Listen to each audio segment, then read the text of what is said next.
باپ نبیوں کا سردار، شوہر ولیوں کا سردار، خود عورتوں کی سردار، بیٹے جوانان جنت کے سردار، قسم خدا کی سارے منصب جناب زہرا کے گھر میں جمع ہوا ہے. لیکن یاد رکھیے گا، اب یہاں سے توجہ دیجیے گا، علی کھڑے ہیں، فاطمہ کھڑی ہے، لیکن ایک اور شخصیت ہے جنہیں ہم اور آپ جناب ابو طالب کہتے ہیں. جب ابو طالب بزم میں آتے تھے تو باپ کے احترام میں علی کھڑے ہوتے تھے، شوہر کے احترام میں فاطمہ کھڑی ہوتی تھی، باپ بیٹی کے احترام میں رسول کھڑے ہوتے تھے. یعنی تنہا ترین کائنات انسانیت کی اکیلی شخصیت ہے ابو طالب، جس کے احترام میں نبوت بھی کھڑی، امامت بھی کھڑی.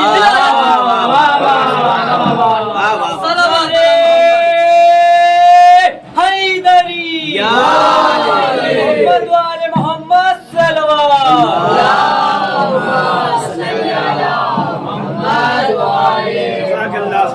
کائنات انسانیت کی اکیلی ترین شخصیت ہے جناب ابو طالب، جس کے احترام میں نبوت بھی کھڑی، ولایت بھی کھڑی، امامت بھی کھڑی. اب میں آپ کو یہاں تک اس لیے لے کر آ گیا ہوں، اہل بیت کے گھرانے میں جو رشتے ہیں وہ یہاں پہ آ کے نہیں بنے، بلکہ وہاں سے بن کر آئے ہیں. طلاب کرام اور اساتذہ کرام کی موجودگی ہے. روایت آپ کے حوالے کر رہا ہوں، اگر یقینی ہو تو پوری طاقت سے بتانا ہے، اگر شک و تردد ہو تو بعد مجلس اصلاح کا طلبگار ہوں. ہم اور آپ جو شہزادی کی ولادت کا جو واقعہ سنتے ہیں تو اس واقعے میں یہ ہے کہ جب شہزادی کی ولادت ہوئی تو شہزادی نے دو ہستیوں کو سلام کیا. پہلی ہستی رسول خدا کو سلام کیا. کیا کہہ کر سلام کیا؟ میرے بابا آپ پر میرا سلام ہو.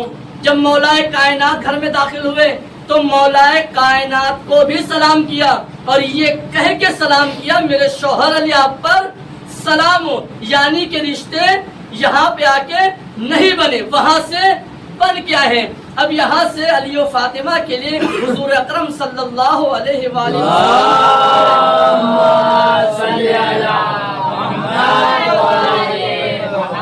ہم سنتے ہیں لولا علی لما کان لفاطمہ کفن، اگر علی نہ ہوتے تو فاطمہ کے کوئی برابر نہ ہوتا، ہم سر نہ ہوتا. پھر سنیے، اگر علی نہ ہوتے تو فاطمہ کے کوئی برابر نہ ہوتا. میں اتنی اچھی مجلس نہیں پڑھتا ہوں، بس سیکھ ہی رہا ہوں. میں مثال کے لیے بات آپ تک پہنچاؤں. مثلا اس خمسہ مجالس کی دوسری مجلس مولانا عابد صاحب نے خطاب فرمائی. پہلے آپ نے عابد صاحب کی مجلس سنی، پھر مجھے سنا. اب باہر نکل کے کہیں کہ اگر عابد صاحب کی مجلس نہ ہوتی تو شہنشاہ صاحب کی مجلس کا کوئی جواب نہیں تھا. توجہ چاہتا ہوں. اب مجھے بتائیے، آپ نے ان کو میرے برابر لے کر آئے یا مجھے ان کے برابر لے کر آئے؟ کسے کس کے برابر لے کے؟ بھائی پہلے آپ نے عابد صاحب کی مجلس سنی، اس کا مطلب یہ ہے کہ یہ آپ کے نزدیک پہلے سے باعظمت ہے. توجہ، پہلے سے صاحب فضیلت ہے. توجہ. پھر مجھے سنا تو اب آپ ان کو میرے برابر نہیں لے کر آئے بلکہ مجھے ان کے برابر لے کر آئے. اب پھر سنیے قول حضور، اگر علی نہ ہوتے تو فاطمہ کے برابر کوئی نہ ہوتا. اب مجھے بتائیے، فاطمہ کو علی کے برابر لائے رسول، توجہ، یا علی کو فاطمہ کے برابر؟ علی آئے ہیں فاطمہ کے برابر. توجہ. اس کا مطلب یہ ہوا کہ نگاہ رسالت میں شہزادی فاطمہ پہلے سے باعظمت ہے. توجہ. علی آئے ہیں فاطمہ کے برابر، علی آئے ہیں فاطمہ کے برابر. یہ علی کون؟ رازوں کا راز علی، انوار کا درخت علی،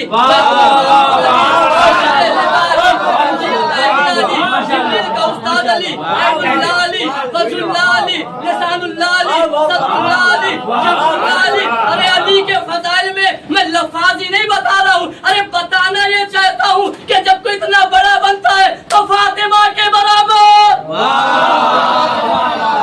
ماشاءاللہ. حیدری لبیک یا حسین، لبیک یا حسین، لبیک یا حسین، لبیک یا حسین، لبیک یا حسین، لبیک یا حسین.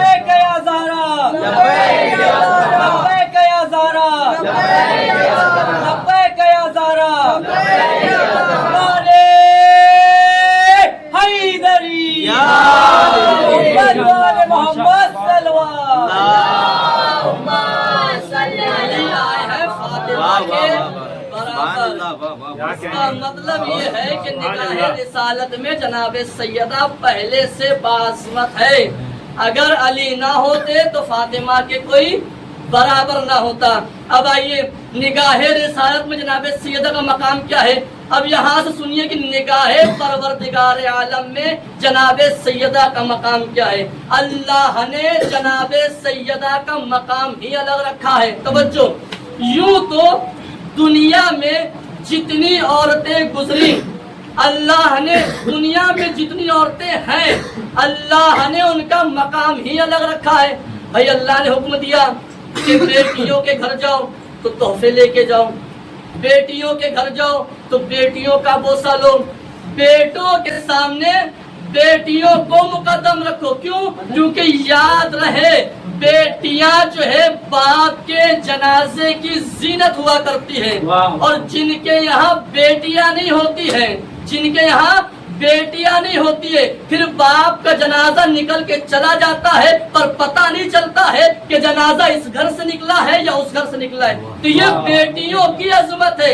اگر ایک جملے میں بتایا جائے کہ بیٹیوں کی عظمت کیا ہے تو سنیے, بیٹیاں سب کے مقدر میں کہاں ہوتی ہے؟ گھر جو اللہ کو پسند آئے وہاں ہوتی ہے.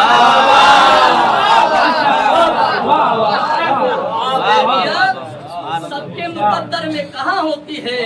گھر جو اللہ کو پسند آئے وہاں ہوتی ہے. تو بیٹیوں کی بہت زیادہ عظمت اللہ نے رکھی ہے. تو آئیے آگے کی منزل کو طے کریں. تو بیٹیوں کی پہلی عظمت کیا ہے کہ بیٹیاں جیسے ہی پیدا ہوتی ہے, توجہ, بیٹی یا بیٹیاں جیسے ہی پیدا ہوتی ہے اپنے باپ کے لیے رحمت بن جاتی ہے. بیٹیاں جیسے ہی پیدا ہوتی ہے اپنے باپ کے لیے رحمت بن جاتی ہے, جبکہ بیٹے والدین کے لیے نعمت ہوا کرتے ہیں. اور ایک بات اور ذہن میں طلاب کرام ہے, یہ بات ذہن میں رہے کہ روز محشر پروردگار نعمت کا حساب و کتاب کرے گا, رحمت کا حساب و کتاب نہیں کرے گا. تو بیٹیاں باپ کے لیے کیا ہوئی؟ رحمت ہوئی. اب آئیے, یہی بیٹی جب شادی کے درجے پہ فائز ہوتی ہے, یہی بیٹی جب شادی کے درجے میں فائز ہوتی ہے تو اپنے شوہر کا نصف ایمان مکمل کر دیتی ہے. اور یہی بیٹی جب ماں کے درجے میں فائز ہوتی ہے تو جس جنت کی خواہش مند ہوا کرتی ہے وہی جنت ماں کے قدموں کے نیچے آ جاتی ہے. یہ ایک عام عورت کا مقام ہے جو اللہ نے رکھا, مگر خدا کی قسم کیا کہنے جناب زہرا کے اس باپ کے لیے رحمت بن کر آئی جو پہلے سے رحمت کے لیے اس میں ایمان مکمل کرنے آئی جو پہلے سے کل ایمان, اور ان بیٹوں کی جنت قدموں میں آئی جو پہلے سے جنت کے سردار. صلوات علی محمد.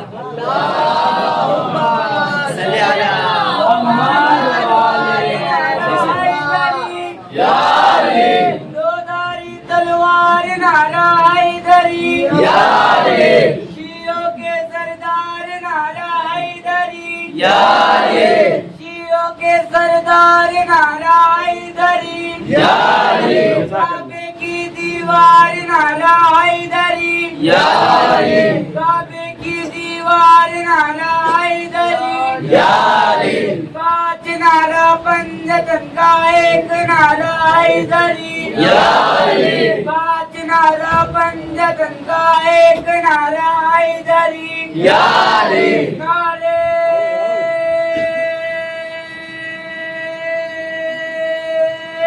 حیدری. یہ ہے مقام بی بی سیدہ کا.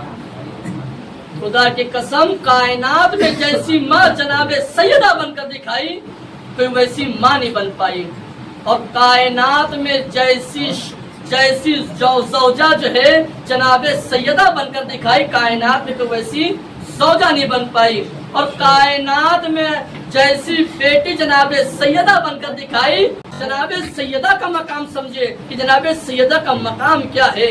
یہی رسول نے فرمایا فاطمہ تو بسۃ منی, فاطمہ میرا پارہ جگر ہے, فاطمہ میرا پارہ جگر ہے. جس نے فاطمہ کو اذیت دی اس نے مجھے اذیت دی، جس نے مجھے اذیت دی اس نے اللہ کو اذیت دی، اور اللہ کو اذیت دینے والا فہو کفر، وہ کیا ہے؟ کافر۔ تو عزیزان گرامی معلوم یہ ہوا کہ جس نے فاطمہ کو اذیت دی وہ کیا ہے؟ کافر ہے، اور جناب زہرا جس سے ناراض ہو کر چلی گئی وہ کیا ہے؟ کافر ہے، اور جس سے جناب زہرا راضی ہو گئی وہ کیا ہے؟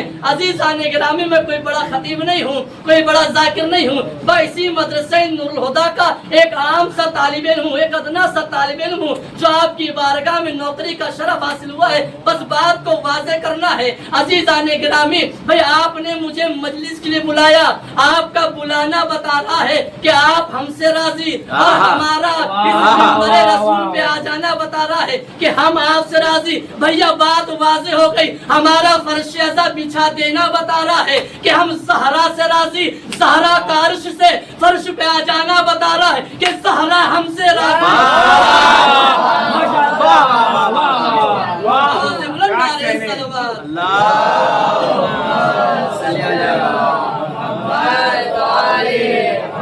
زبان کے ساتھ دل بولا علی مولا، علی مولا، زبان کے ساتھ دل بولا علی مولا، علی مولا، زمین بولی فلک بولا علی مولا، علی مولا، کھڑی تلوار سر بولا علی مولا، علی مولا، کھڑی تلوار سر بولا علی مولا، جھوم کر بولا علی مولا، علی مولا، فریرا جھوم کر بولا علی مولا، علی مولا، نعرے حیدری یا علی، آواز بلند تر سلوات۔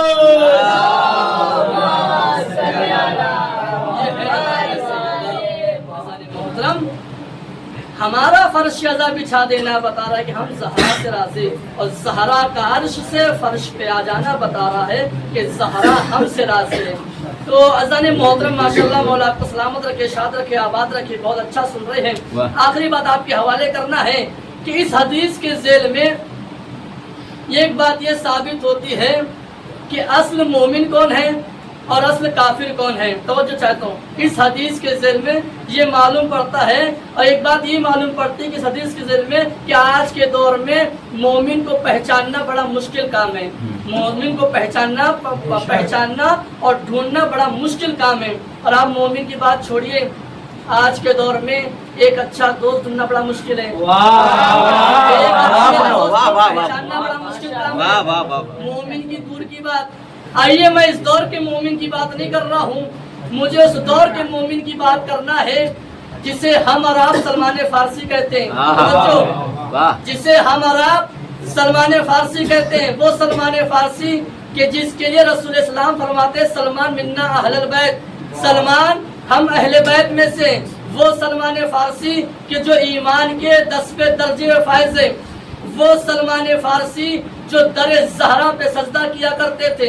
آپ جانتے ہیں ایرانی نے کتاب لکھی، اساتذہ کرام میں بہتر جانتے ہیں، ایرانی نے کتاب لکھی، اس کتاب میں یہ لکھا کہ جب بھی اذان ہوتی تھی جناب سلمان اپنے گھر سے نکلتے تھے اور سیدھے در زہرا پہ آیا کرتے تھے، سجدہ کیا کرتے تھے، سلام کیا کرتے تھے۔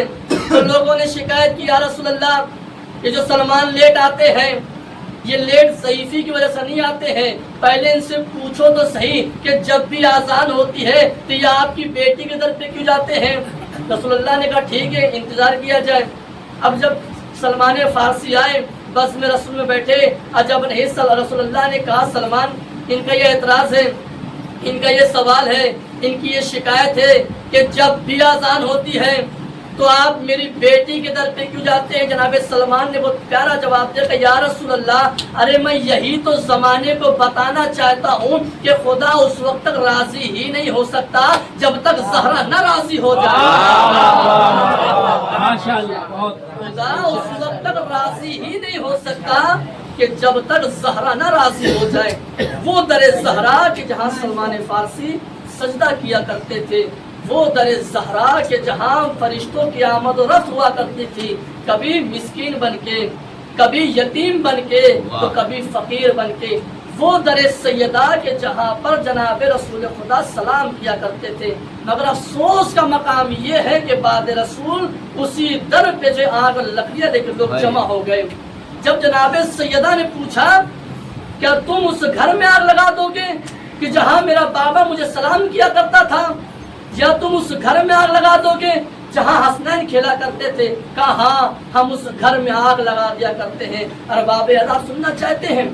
مصیبت جناب سید، مصیبت جناب زہرا، مجھے جو ہے شہادت نہیں پڑھنا ہے، اس لیے کہ انشاءاللہ آخری مجلس میں استاد محترم تفصیل سے جو ہے جناب سیدہ کی شہادت کو پڑھیں گے اور انشاءاللہ ہم اور آپ مصاب ہوں گے، لیکن صرف اور صرف جناب سیدہ کی مصیبت کے چند گوشے، چند فکرے آپ کے حوالے کرنا ہے تاکہ جو ہے حق کی گری ادا ہو سکے۔